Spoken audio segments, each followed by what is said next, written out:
আসসালামু আলাইকুম। আজকে চলে আসলাম বরাবরের মতো একটা স্ট্রাকচার বাক্য নিয়ে। আশা করি আপনাদের ভালো লাগবে।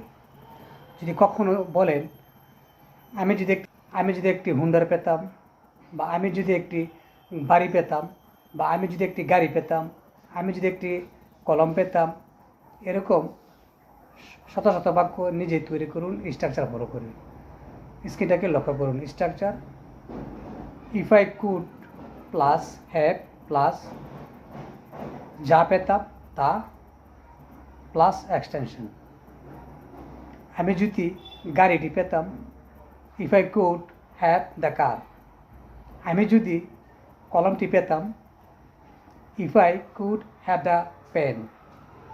আমি যদি মাছগুলো পেতাম, if I could have the fishes. আমি যদি তোমাকে পেতাম, if I could have you.